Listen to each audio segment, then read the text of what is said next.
బాలయ్య గారిది అన్స్టాపబుల్ అంటూ ఆహా యాప్లో ఒకటి నడుస్తుంటుంది కదా, అది ప్రోగ్రాం. అదే సందర్భంలో గుజరాత్లో Bharatiya Janata party unstoppable from Modi. Modi అక్కడ కాలు పెట్టకముందే భారతీయ జనతా పార్టీ గవర్నమెంట్ ఉంది.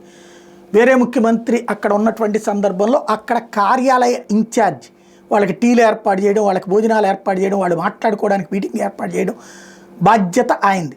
ఆ తర్వాత ఇంకో ముఖ్యమంత్రి మారాడు, అప్పుడు ఆయనే.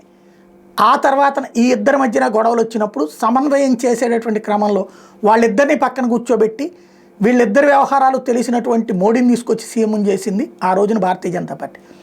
ఆ రోజు నుండి ఈ రోజు వరకు భారతీయ జనతా పార్టీ విజయం కంటిన్యూ అవుతానే ఉంది.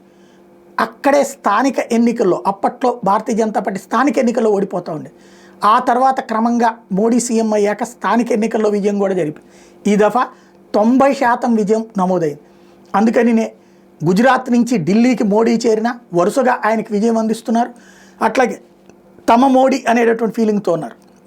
అందుకని స్థానిక ఎన్నికల్లో విజయాన్ని ఇచ్చినటువంటి గుజరాతీలకి అన్స్టాపబుల్ విజయానికి గాను థ్యాంక్స్ చెప్పుకొచ్చారు నరేంద్ర మోడీ.